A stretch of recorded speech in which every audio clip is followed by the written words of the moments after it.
Eu me lembro como se fosse ontem. O cheiro do suor azedo dele se aproximando, aqueles olhos vermelhos de raiva e cachaça me encarando como se eu fosse um bicho que precisava ser domado. Era assim que eu me sentia, um animal acuado, esperando o próximo golpe, a próxima humilhação, a próxima vez que ele ia me lembrar que eu não valia nada. Oxente, minha gente, se vocês soubessem o que essa menina passou, se vocês soubessem quantas noites eu dormi tremendo, rezando baixinho para Deus me levar daquele inferno, talvez entendessem por que hoje eu tô aqui, dividindo minha dor com vocês. Meu nome é Antônia Ferreira da Silva.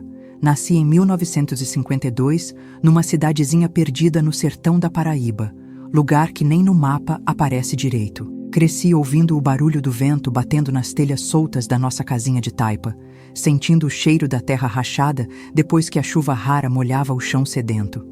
Hoje meus cabelos estão todos branquinhos como algodão, mas meus olhos ainda carregam a mesma cor da terra onde nasci, e também carregam as lágrimas que chorei escondida durante tantos anos. Antes de eu continuar aqui contando essa história que me dói na alma até hoje, eu quero saber uma coisa de vocês que estão aí me escutando. De onde vocês estão me assistindo? Tô curiosa danada para saber. E se vocês puderem, se inscrevam nesse canal aqui, porque cada inscrição de vocês ajuda outras pessoas como eu a contar suas histórias, a quebrar esse silêncio maldito que engole tantas mulheres. Quando vocês se inscrevem, vocês estão dando força para que outras vozes sejam ouvidas, entenderam? A minha história começou com uma tragédia que mudou tudo, que quebrou minha vida como um prato que cai no chão e se despedaça em 1000 pedacinhos. Eu tinha apenas 5 aninhos quando minha mãe, Maria das Graças, foi levada por uma febre danada que atacou nossa região. Era como se o diabo tivesse passado por ali, levando tudo que era bom da minha vida. Meu pai, José, era um homem trabalhador, honesto, mas o sofrimento da perda da mulher dele quebrou ele por dentro. Ele ficou que nem um fantasma andando pela casa, trabalhava o dia todo na roça e quando voltava só queria beber cachaça e chorar. Às vezes eu escutava ele gemendo de dor no quarto, falando sozinho com a foto da mamãe, perguntando por que Deus tinha feito aquela crueldade com a gente. Um dia que tá gravado na minha memória como ferro em brasa, ele me botou sentada, numa cadeira da cozinha, aqueles olhos vermelhos de tanto chorar, e disse que eu ia morar com meus avós paternos por um tempo.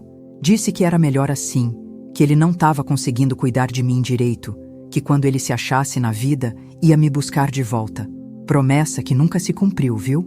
Arrumei minhas poucas roupinhas numa trouxinha pequena, botei junto a boneca de pano que minha mãe tinha feito com as próprias mãos antes de morrer e parti para uma vida que ia ser pior que os piores pesadelos que eu podia imaginar. A casa dos meus avós ficava num lugar mais isolado ainda, uma propriedade pequena cercada de cactos e mandacaru, onde o silêncio só era quebrado pelo barulho do vento ou pelo grito dos urubus voando em círculo. Para chegar na casa mais próxima, era quase 2 horas caminhando debaixo daquele sol que derretia até pedra. Minha avó, Sebastiana, era uma mulher simples, de poucas palavras, que vivia como uma sombra dentro daquela casa. Já meu avô, Severino, meu Deus do céu, meu avô Severino era como aquelas nuvens pretas que anunciam tempestade destruidora. Nos primeiros dias, eu achei que era só o jeito bruto dele, sabe? Homem do sertão criado para mandar, para gritar, para não demonstrar carinho. Mas logo eu percebi que tinha algo podre naqueles olhos dele, uma maldade que parecia querer me destruir pouco a pouco. Ele me olhava de um jeito que me fazia sentir suja, como se eu fosse um pecado ambulante, igualzinha à sua mãe. Ele dizia com nojo na voz, cheia de frescura e preguiça: "Mas aqui você vai aprender o que é ser mulher de verdade." A rotina naquela casa era como uma prisão com horários marcados para tudo. Eu acordava antes do galo cantar para tirar água do poço, que estava sempre seco, para cuidar das galinhas magras que mal botavam ovo, para ajudar minha avó com o café da manhã, que era sempre farinha com rapadura quando tinha. Depois eu caminhava 6 quilômetros debaixo do sol escaldante até a escolinha rural, onde a professora Conceição me ensinava a ler e escrever. Aquela escola era meu único alívio, o único lugar onde eu podia respirar sem sentir o peso daqueles olhos maldosos me vigiando. "Menina esperta você, hein?" dizia Dona Conceição. Tem cabeça boa para estudar. Pode chegar longe se Deus quiser. Aquelas palavras eram como água fresca num dia de seca. Me davam uma esperancinha de que talvez um dia eu pudesse ser alguém diferente, sair daquele buraco. Mas meu avô, Severino, odiava quando me via com um livro na mão. Mulher não precisa de estudo, não. Precisa é aprender a obedecer e cuidar de casa. Ele berrava batendo o punho na mesa velha que tremia toda. No começo, minha avó ainda tentava me proteger um pouquinho. Dizia que um tiquinho de leitura não fazia mal a ninguém. Mas quando ele gritava e ameaçava, ela se calava rapidinho e baixava a cabeça. As regras eram tantas e tão rígidas que parecia que eu estava vivendo numa cadeia. Horário para tudo. Para acordar, para comer, para falar, até para ir no banheiro. Se eu demorasse 5 minutinhos a mais voltando da escola, ficava sem jantar. Se um copo não tivesse bem lavado, tinha que refazer todo o serviço, mesmo que já fosse meia-noite. É para aprender disciplina, ele dizia com aquele sorriso maldoso, para não virar vagabunda igual sua mãe. Os domingos eram os dias mais terríveis da semana toda. Era quando meu avô se encontrava com os amigos na bodega do seu Antônio para jogar baralho e beber cachaça barata. Ele sempre voltava diferente, com cheiro azedo de álcool e os olhos injetados procurando motivo para descontar a raiva. Eu e minha avó ficávamos quietinhas como 2 ratinhos, quase sem respirar, torcendo para que ele simplesmente caísse no sono antes de arrumar confusão. É assim mesmo a vida, minha filha. Minha avó me dizia baixinho enquanto penteava meus cabelos nas noites de sábado. Mulher nasceu para sofrer calada e agradecer o pouco que recebe. Hoje eu sei que ela estava errada, que ninguém nasceu para ser capacho de ninguém.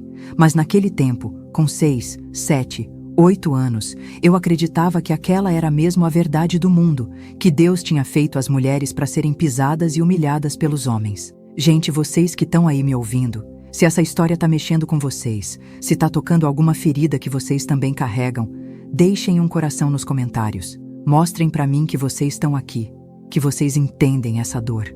E se inscrevam no canal, porque assim vocês vão receber outras histórias como essa. Histórias de pessoas que passaram pelo inferno, mas conseguiram sobreviver. Cada like de vocês é como um abraço que chega até mim. Quando completei 12 anos, foi como se um interruptor tivesse sido ligado na cabeça daquele homem maldito. Meu corpo começou a mudar, a ficar com jeitinho de moça, e os olhos dele, meu Deus, os olhos dele começaram a me seguir de um jeito que me arrepiava toda.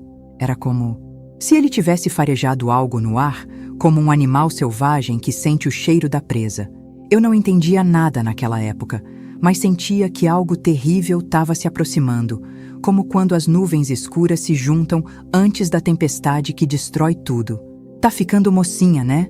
Ele disse um dia me olhando de cima a baixo enquanto eu varria o terreiro. O jeito que ele falou aquilo me fez sentir um frio na barriga, uma coisa ruim que eu não sabia nomear. Minha avó Sebastiana, que estava por perto, abaixou ainda mais a cabeça e apressou o passo para dentro de casa, como se soubesse que uma desgraça estava se anunciando. E tava mesmo, gente, tava mesmo. As ameaças começaram devagar, como goteiras que vão molhando aos poucos até alagarem tudo. Se você contar alguma coisa para alguém, eu acabo com você e com sua avó também. Ele sussurrava no meu ouvido quando ninguém estava por perto. Ninguém vai acreditar numa mentirosa como você mesmo. Todo mundo sabe que mulher da sua família não presta. Aquelas palavras eram como punhais que entravam na minha alma e ficavam lá, sangrando por dentro, me fazendo acreditar que eu realmente não valia nada. Foi nessa época que eu me agarrei com toda a força na palavra de Deus. Quando a dor ficava insuportável, quando o medo me consumia, eu abria a Bíblia velha da minha avó e lia os salmos até decorar. O Senhor é meu pastor e nada me faltará. Eu repetia baixinho enquanto as lágrimas escorriam.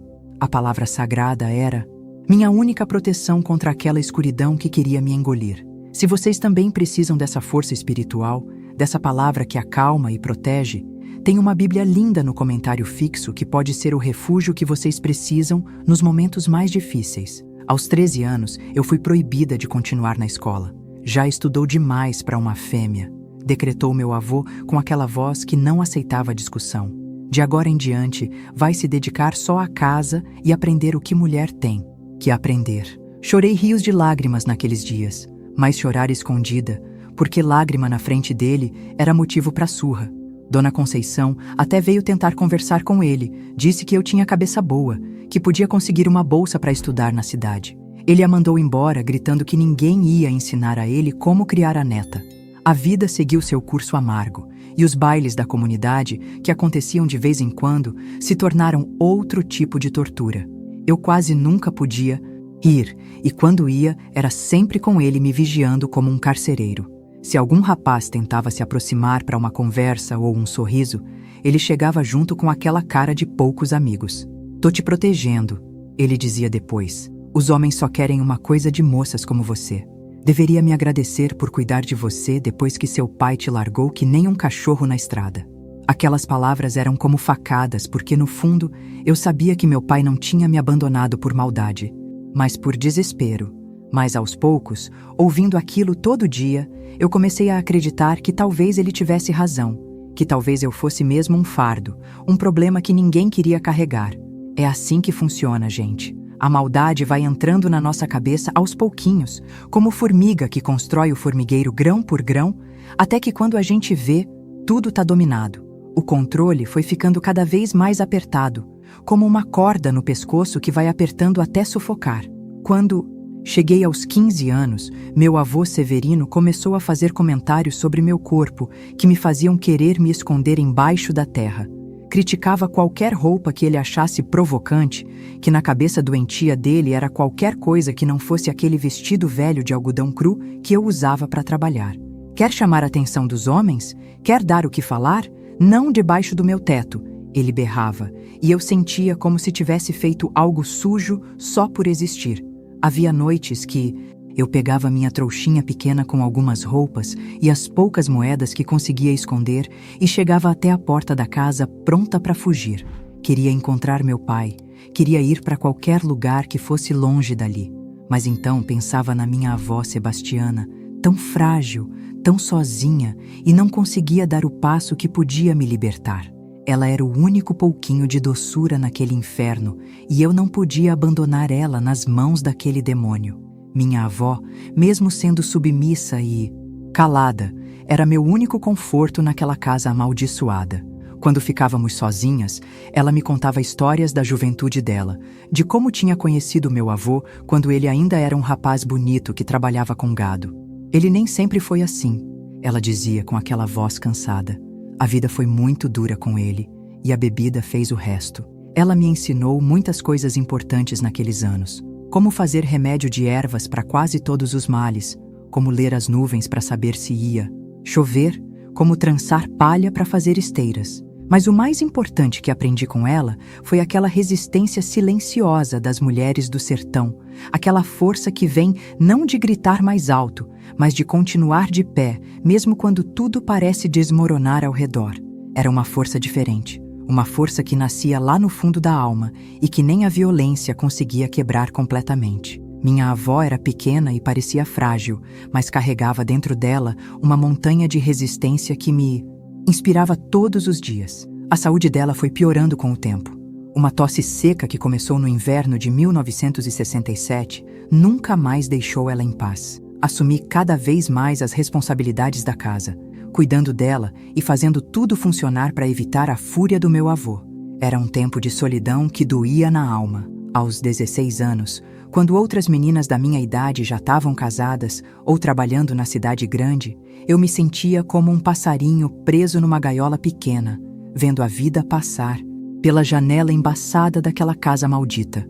Meu único consolo eram as cartas raras do meu pai que chegavam de São Paulo. Ele tinha conseguido trabalho numa metalúrgica e prometia que um dia viria me buscar. Eu guardava essas cartinhas como se fossem pedaços do céu. Lia e relia nas noites em que a esperança ameaçava me abandonar completamente. Em 1969, nosso radinho velho a pilha trazia notícias de um Brasil que estava mudando. Falavam de revolução, de militares, de coisas que pareciam acontecer em outro mundo. Para mim, a verdadeira revolução seria poder decidir meu próprio destino, longe das sombras daquela casa amaldiçoada. Foi nesse mesmo ano que o controle do meu avô Severino chegou ao ponto de explodir, depois que ele descobriu que eu tinha conversado algumas vezes com um jovem que vendia panos na feira da cidade. Me proibiu de sair de casa completamente. O isolamento se tornou total. Eu tinha 17 anos e me sentia como uma prisioneira nas paredes daquela casa de taipa. Cada dia era igual ao anterior. Acordar antes do sol nascer, cuidar da minha avó doente que agora mal saía da cama, cozinhar, limpar, obedecer. Meus sonhos iam murchando como as flores do mandacaru depois da seca. A situação parecia não ter saída nenhuma. Minha avó, agora acamada quase o tempo todo, não conseguia mais me proteger nem um pouquinho do temperamento explosivo do meu avô. As humilhações verbais aconteciam todos os dias, junto com ameaças que me faziam tremer de medo. Você é igualzinha à sua mãe, desgraçada e desobediente. Ele gritava com aquela voz que ecoava pela casa inteira. Deveria agradecer por eu te dar um teto e comida. Ninguém mais te quereria. Ninguém casa com mulher assim, perdida. Ele inventava regras novas cada dia, só para ter o prazer doentio de me ver obedecendo como um cachorro treinado. Era um jogo maldoso de poder que eu não tinha como vencer, nem como fugir.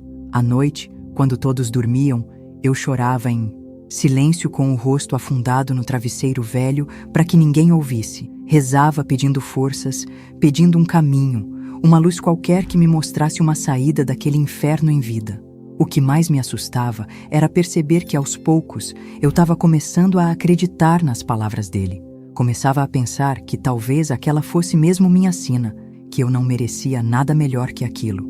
É assim que o controle funciona, gente.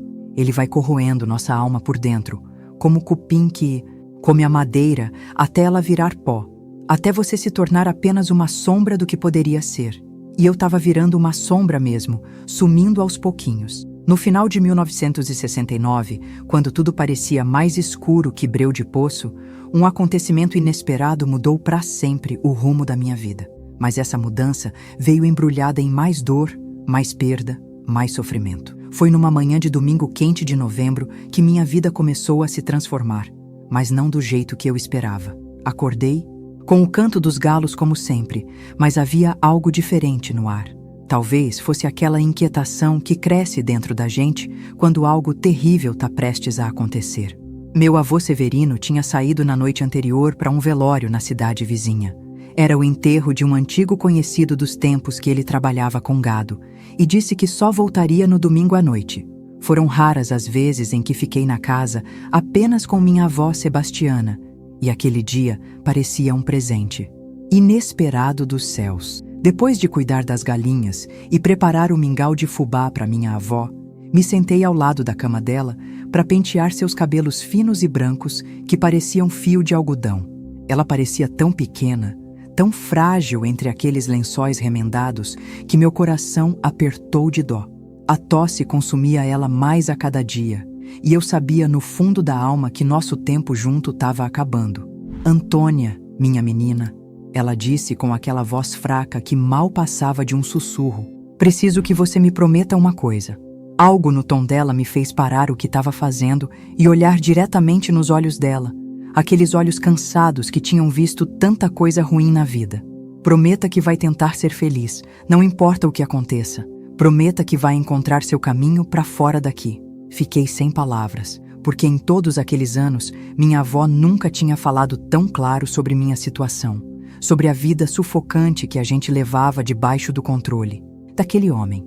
Era como se um muro invisível tivesse caído entre nós duas. E pela primeira vez, estávamos conversando de mulher para mulher, não de avó para neta. Eu devia ter te protegido melhor. Ela continuou segurando minha mão com uma força que me surpreendeu. Devia ter impedido que Severino fizesse com você o mesmo que fez comigo a vida toda. Me perdoa, minha filha. Me perdoa por ter sido tão fraca. As lágrimas escorriam pelo meu rosto, enquanto eu garantia a ela que não havia nada para perdoar, que ela tinha feito o que podia numa situação impossível. Foi a primeira vez que conversamos realmente como duas mulheres que compartilhavam a mesma dor. Ela me contou sobre sua juventude, sobre os sonhos que teve um dia de ser parteira, sobre como conheceu meu avô quando ele ainda era um rapaz trabalhador e cheio de promessas. Falou de como a vida foi endurecendo ele, de como a bebida e a amargura transformaram o homem que ela amou num monstro que controlava e humilhava. Mas não quero que você pense que é assim que todo homem deve ser, ela disse com firmeza. Existem homens bons nesse mundo, Antônia.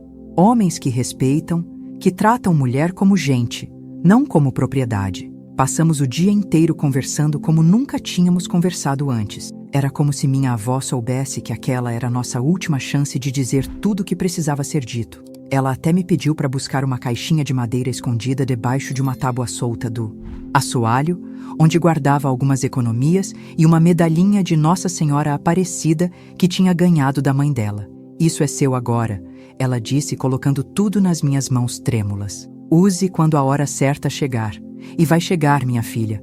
Deus não fecha uma porta sem abrir uma janela. Quando o sol começou a se pôr, preparei um chá de erva cidreira para ela e sentei ao seu lado para ler trechos da Bíblia como ela gostava. Ela adormeceu segurando minha mão, um sono tranquilo, que parecia aliviar ela da dor constante dos últimos meses. Nunca mais acordou. Durante a madrugada, enquanto eu dormia na cadeira ao lado da cama, minha avó Sebastiana partiu para junto do Senhor, levando consigo os últimos restos de doçura que existiam naquela casa maldita. Parando em frente à nossa casa, meu coração disparou como cavalo assombrado. 2 homens de uniforme desceram e bateram na porta com força. Com medo, atendi já imaginando 1000 motivos pelos quais eles estariam ali. Será que meu avô tinha feito alguma besteira? Será que era notícia do meu pai? A senhora é parente de Severino Gomes da Silva? Perguntou o mais velho, tirando o chapéu em sinal de respeito. Expliquei que era neta dele, que ele tinha ido a um velório na cidade vizinha. Sinto muito, menina, mas aconteceu um acidente, disse o policial com a voz pesada de quem já deu notícias ruins muitas vezes. Seu avô e mais 2 homens estavam voltando do velório numa carroça. Parece que ele tinha bebido muito e arrumou confusão com o condutor. Houve uma briga. A carroça descontrolou na descida da Serra do Espinhaço. Ele não precisou terminar. Entendi pelo olhar dele que meu avô não tinha sobrevivido. Não sei dizer o que senti naquele momento, gente. Não foi alívio como alguns poderiam pensar. Não foi tristeza como seria normal.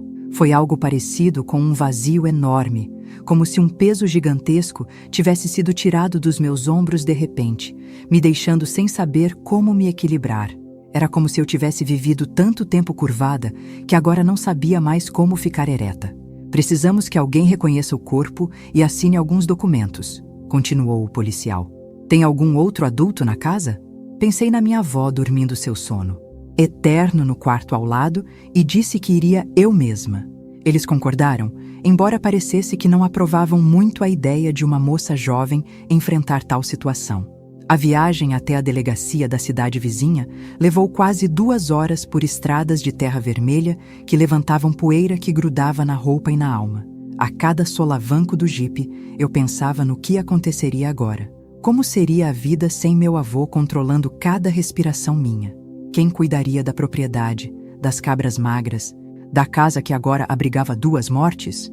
E, principalmente, eu seria realmente livre ou aquelas correntes invisíveis iam continuar me prendendo, mesmo depois dele morto? Quando chegamos à pequena delegacia, fui levada a uma sala nos fundos, onde havia um corpo coberto por um lençol branco sujo. O delegado, um homem de meia idade com barriga grande e olheiras profundas, me perguntou se eu estava pronta. Fiz que sim com a cabeça, embora não tivesse certeza de nada. Ele puxou o lençol e lá estava meu avô Severino. Seu rosto, normalmente vermelho e contorcido pela raiva ou pelo álcool, parecia estranhamente pacífico. Era quase como se eu estivesse vendo outro homem, talvez aquele rapaz que minha avó conheceu décadas atrás, antes que a vida o transformasse num demônio. É ele? Perguntou o delegado. Sim, respondi baixinho. É meu avô. Assinei os papéis que me apresentaram sem realmente entender o que estava fazendo. Um deles falava sobre a liberação do corpo para o enterro. Outro mencionava que, como não havia testamento, os bens passariam para a esposa, e na falta dela, para os herdeiros diretos. Meu nome aparecia lá embaixo como representante legal de Sebastiana Maria da Silva. Tem alguém que possa ajudar a senhora com os arranjos? Perguntou o escrivão, um senhor magro com óculos que escorregavam pelo nariz. O enterro tá marcado para amanhã de manhã, depois da missa. Foi só então que a realidade me atingiu com toda a força. Eu precisava voltar para casa, contar para minha avó, mas minha avó já não estava mais lá para ouvir. Precisava preparar tudo sozinha e, o mais importante, pela primeira vez em muitos anos, eu precisava tomar decisões sozinha, sem o medo constante da reação daquele homem. Vou dar um jeito, respondi, endireitando os ombros que tinham passado tanto tempo curvados pelo medo. No caminho de volta, o policial mais jovem, que parecia ter pena de mim, contou mais detalhes sobre o acidente. Aparentemente, meu avô tinha bebido muito no velório e começou a insultar todo mundo, inclusive o defunto. Quando os amigos decidiram voltar para casa, ele insistiu em ir junto, mas continuou causando problema durante o trajeto. Na curva mais perigosa da serra, agarrou as rédeas do condutor gritando que sabia dirigir melhor que qualquer um. A carroça despencou barranco abaixo. Só ele morreu. Os outros dois conseguiram pular a tempo. Dizem que antes de cair, ele gritou algo como "Ninguém manda em Severino", contou o policial balançando a cabeça. Homem teimoso até o fim. Quando voltei para casa, já era noite alta. Entrei com cuidado, como se ainda tivesse medo de acordar alguém. Mas ao me aproximar do quarto da minha avó, senti um silêncio diferente. Um silêncio que falava mais alto que qualquer grito. Acendi o lampião e me aproximei da cama onde ela jazia. Minha avó Sebastiana tinha partido durante minha ausência. Seus olhos estavam fechados, as mãos cruzadas sobre o peito, como se ela mesma tivesse se preparado para o grande encontro. No rosto, uma expressão serena que eu raramente tinha visto em vida. Caí de joelhos ao lado da cama, sem conseguir chorar, sem conseguir gritar. Em menos de 24 horas, eu tinha perdido as duas pessoas que formavam meu pequeno mundo, por mais complicado que ele fosse. Estava completamente sozinha naquela casa no meio do sertão da Paraíba, com 17 anos e nenhuma ideia do que fazer. Passei a noite em vigília, sentada entre aquelas paredes de taipa que tinham testemunhado tantas lágrimas silenciosas, tanto sofrimento calado. Ao amanhecer, tomei a decisão mais difícil e mais libertadora da minha vida até então. Não contei a ninguém sobre a morte da minha avó. Arrumei nossas poucas coisas de valor, a medalha de Nossa Senhora, o dinheiro da caixinha, algumas fotos antigas, minha certidão de nascimento, coloquei tudo numa trouxinha, vesti minha melhor roupa, que não era mais que um vestido simples de algodão roxo, e fechei a casa como se fosse voltar mais tarde. Caminhei até a cidade onde o enterro do meu avô aconteceu como planejado. Houve uma pequena missa seguida do cortejo até o cemitério.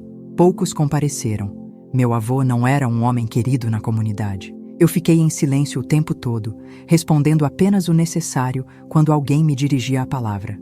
"E sua avó como tá?" perguntou o padre, um homem idoso que raramente visitava aquelas bandas. "Descansando?" Respondi sem mentir. Realmente, ela estava descansando para sempre. Quando tudo acabou e as pessoas se dispersaram, caminhei até a rodoviária improvisada, onde sabia que passava o ônibus para Campina Grande uma vez por semana. Era dia de feira, e o ônibus sairia ao meio-dia. "Uma passagem para Campina Grande, por favor", pedi, colocando na mão do cobrador as notas que minha avó tinha guardado por tantos anos com tanto sacrifício. "Gente, se vocês estão acompanhando essa jornada comigo até aqui, se estão sentindo essa mistura de dor e esperança que eu estava sentindo, mostrem para mim. Comentem aí embaixo qual foi o momento que mais tocou vocês até agora. E se inscrevam no canal, porque a história ainda não acabou, e vocês não vão querer perder o que vem pela frente. Cada inscrição de vocês me dá força para continuar contando essas verdades que precisam ser ouvidas. Fica. Eles vão ficar bem", respondi sentindo uma paz estranha me envolver. Melhor do que nunca. Ele não fez mais perguntas. Talvez tenha percebido algo no meu olhar.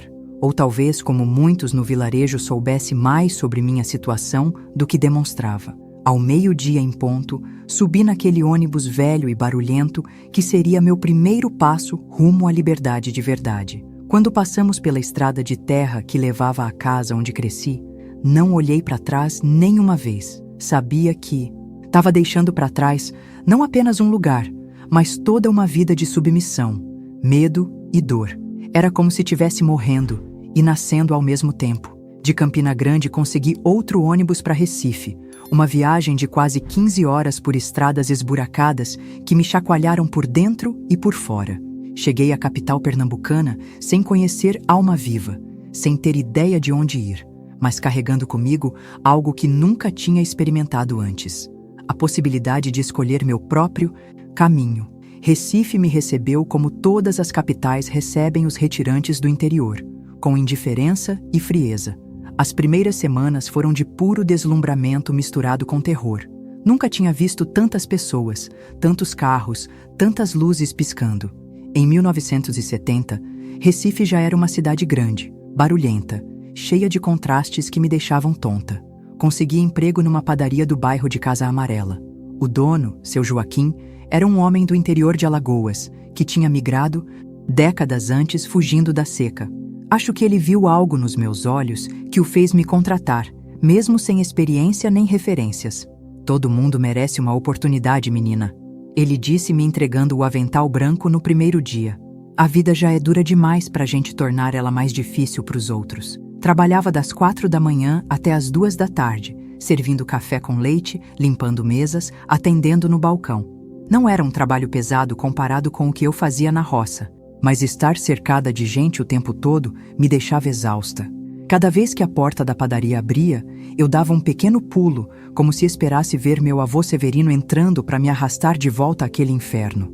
À noite, no quartinho simples que alugava nos fundos da casa de Dona Zulmira, uma viúva bondosa que me tratava quase como filha, eu me sentava na cama e repetia baixinho: "Ele tá morto, você tá livre. Ele tá morto, você tá livre."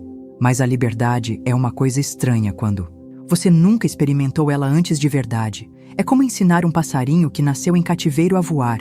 Ele não sabe direito o que fazer com as asas. Meus primeiros meses em Recife foram marcados por pesadelos constantes. Acordava gritando, suada, ouvindo a voz do meu avô, sentindo aquela presença pesada no quarto pequeno. Dona Zulmira vinha ver o que estava acontecendo, me trazia chá de camomila, dizia palavras doces: "Vai passar, minha filha, toda dor passa. Algumas demoram mais, mas todas passam." Mas algumas dores são como raízes de mandacaru, se enterram tão fundo que parece impossível arrancar. O ano de 1971 chegou com as chuvas de verão que alagavam as ruas do Recife. Eu já tinha completado 18 anos e conseguido juntar algumas economias. Sentia falta de estudar, de aprender, de terminar a educação que meu avô tinha cortado pela metade. Descobri que havia aulas noturnas para adultos numa escola pública perto do trabalho. Juntei coragem e fui me matricular. A professora Rosa era uma mulher de uns 40 anos, cabelos cacheados soltos, olhos que pareciam enxergar a alma da gente. "Você gosta de ler, não é?" Ela me perguntou depois da primeira aula, me vendo folheando com carinho um livro de poesias que estava esquecido na estante da sala. "Se quiser, pode levar emprestado." Foi assim que redescobri o amor pelas palavras, pelas histórias, pelo conhecimento que meu avô tinha tentado matar em mim. Lia tudo o que conseguia pegar, emprestado. Livros didáticos, romances, jornais velhos, revistas. Estava faminta por saber, por entender o mundo além daquelas paredes de taipa que tinham limitado meu horizonte por tanto tempo. Mas mesmo com o trabalho estável, os estudos e a gentileza de pessoas como seu Joaquim e Dona Zulmira, eu continuava me sentindo como uma estranha na própria vida.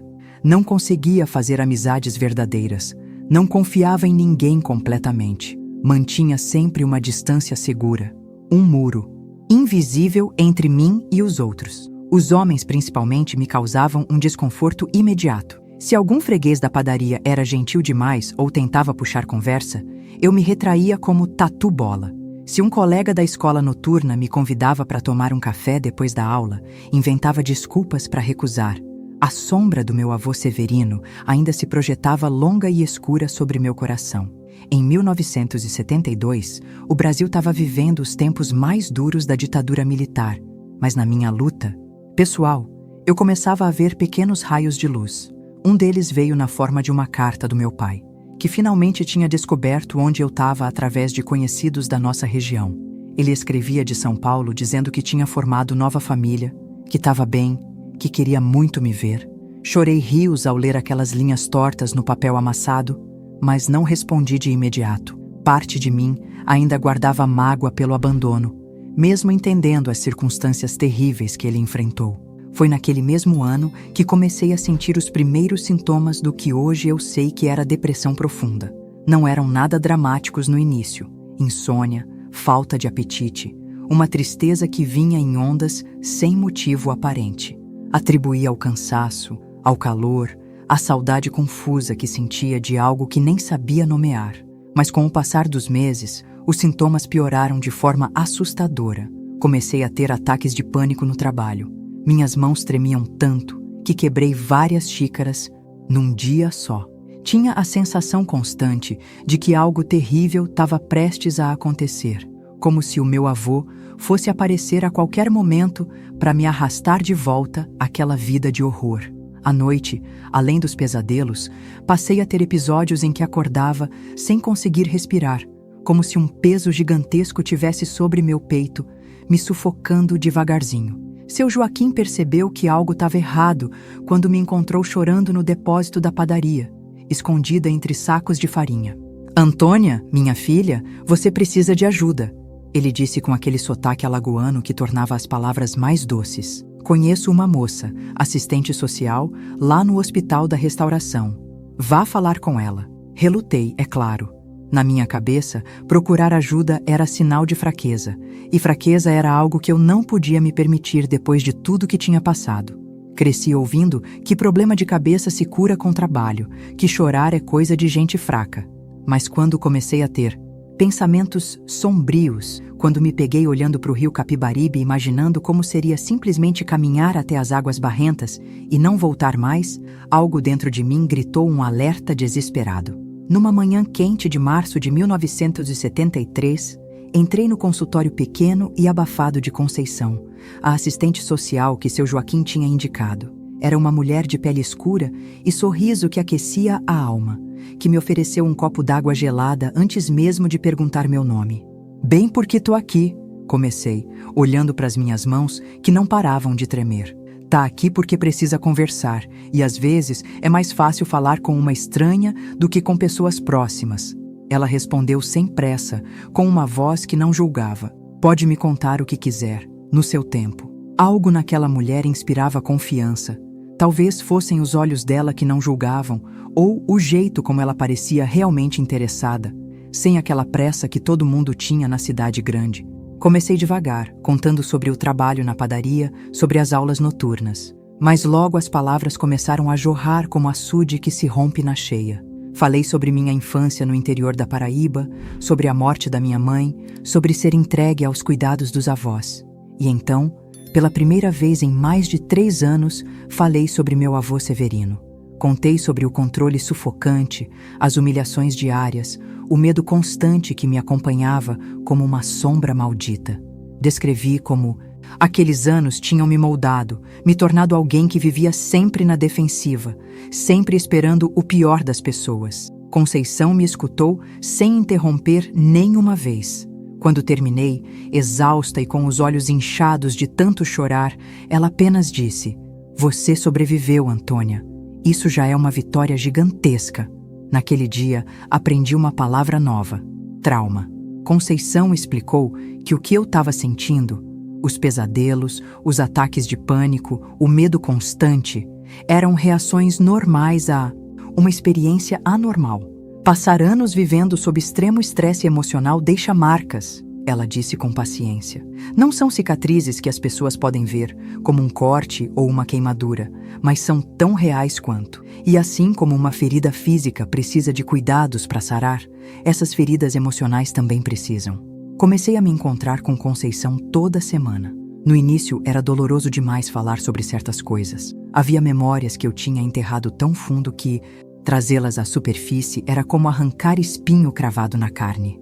Mas aos poucos fui aprendendo a olhar para o meu passado sem ser devorada por ele. Conceição me ensinou técnicas para lidar com os ataques de pânico, me deu livros sobre psicologia, me mostrou que eu não estava sozinha, que muitas outras mulheres tinham passado por experiências parecidas. O problema nunca foi você, Antônia. O problema era ele e o poder que a sociedade dá a homens como seu avô. Em 1974, enquanto o Brasil vivia a Copa do Mundo e tentava esquecer os horrores da ditadura, eu dava meus próprios passos rumo à cura. Voltei a escrever, algo que tinha amado fazer na infância. Primeiro foram pequenos poemas, depois contos, finalmente um diário onde registrava não apenas o presente, mas também memórias do passado, agora vistas com outros olhos. Foi naquele diário que escrevi sobre minha decisão de responder à carta do meu pai. Não foi fácil encontrar as palavras certas, equilibrar o desejo de reconexão com a mágoa ainda presente. Mas quando finalmente postei a carta, senti como se um nó que carregava no peito desde criança tivesse afrouxado um pouquinho. Conceição também me incentivou a fazer coisas que meu avô nunca permitiria. Ir ao cinema, usar um vestido colorido, conversar com estranhos, sorrir quando tinha vontade. Pequenos atos de rebeldia contra o fantasma dele que ainda me assombrava. A cada nova experiência, eu ia redescobrindo quem era Antônia para além daquela menina assustada que cresceu à sombra de um homem amargo e violento. Mas a jornada de cura não é uma linha reta, gente. Havia dias bons em que eu conseguia sorrir e fazer planos. E havia dias terríveis em que o peso do passado me puxava para baixo. No final de 1974, passei por uma crise particularmente difícil. A padaria onde trabalhava fechou quando seu Joaquim decidiu voltar para o interior de Alagoas. Perdi o emprego e precisei procurar outro rapidamente para não perder também o quarto onde morava. Acabei conseguindo trabalho numa fábrica de roupas, costurando o dia inteiro em condições precárias, com uma chefe que gritava por qualquer bobagem. O ambiente daquela fábrica me lembrava tanto da opressão que vivi com meu avô que comecei a regredir. Os pesadelos voltaram, o medo voltou, aquela sensação constante de perigo voltou. Até Conceição percebeu minha piora e sugeriu algo que nunca tinha considerado. Existem outras mulheres como você, Antônia. Mulheres que carregam histórias pesadas, que estão tentando reconstruir suas vidas. Talvez conversar com elas, compartilhar experiências, possa ajudar de um jeito que nossas conversas aqui não conseguem. Foi assim que numa noite chuvosa de fevereiro de 1975, entrei timidamente numa sala nos fundos de uma igreja metodista no bairro da Boa Vista. Havia cerca de 10 mulheres sentadas em círculo, de idades e aparências variadas. Algumas pareciam tão nervosas quanto eu, outras conversavam com familiaridade como velhas amigas. Uma senhora de cabelos grisalhos se apresentou como Lourdes, a facilitadora do grupo. Bem-vinda ao nosso círculo de cura, Antônia. Aqui não há julgamentos, não há conselhos não solicitados, apenas escuta e acolhimento. O que é dito nesta sala, fica nesta sala. Naquela primeira noite, apenas escutei. Ouvi histórias de violência doméstica, de abandono, de abusos de todos os tipos. Histórias que faziam a minha parecer quase suportável em comparação, mas também histórias de superação, de pequenas e grandes vitórias, de mulheres que estavam, cada uma a seu modo, reconstruindo suas vidas pedaço por pedaço. Quando voltei para casa, chorei até o dia amanhecer. Não eram lágrimas apenas de tristeza, mas também de alívio, de reconhecimento. Pela primeira vez, senti que não estava sozinha na minha dor, que havia outras que entendiam sem que eu precisasse explicar. Continuei frequentando o grupo semanalmente. Com o tempo, encontrei coragem para compartilhar minha própria história. Falar para aquelas mulheres era diferente de falar para Conceição. Não havia a distância profissional, apenas a compreensão profunda de quem já esteve em lugares escuros similares. Foi naquele círculo de mulheres que comecei a entender de verdade que o que vivi não foi culpa minha, que meu avô Severino era produto de uma cultura que ensinava homens a controlar e mulheres a obedecer, que aquele ciclo de violência emocional podia ser quebrado. Estava sendo quebrado a cada vez que uma de nós se recusava a aceitar o papel de vítima. O mais importante que aprendi foi que as cicatrizes, por mais profundas que fossem, não definiam quem eu era ou quem poderia me tornar. Eram apenas marcas de uma batalha que sobrevivi, provas da minha força, não da minha fraqueza. Hoje, depois de tantos anos, eu posso dizer para vocês que a dor se transformou em propósito, que as feridas se tornaram fonte de cura para outras pessoas, que o círculo, que começou como minha busca pessoal por sobrevivência, se expandiu para abraçar centenas de mulheres, criando uma rede de apoio e força coletiva. Como dizia minha avó Sebastiana naquela última conversa que tivemos, Deus não fecha uma porta sem abrir uma janela. A janela que se abriu para mim foi mais que uma rota de fuga. Foi um novo horizonte, uma nova forma de ver o mundo e meu lugar nele. Gente querida que me acompanhou até aqui, eu quero agradecer do fundo do coração por terem me escutado, por terem me dado a chance de dividir essa história que ainda dói, mas que precisa ser contada. Se vocês chegaram até o final dessa jornada comigo, é porque têm um coração grande, porque entendem a importância de dar voz a quem foi silenciada por tanto tempo.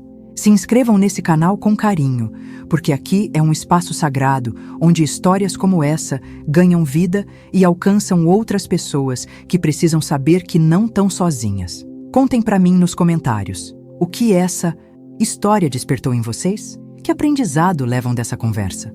Às vezes, dividir nossa própria história é o primeiro passo para a cura começar de verdade.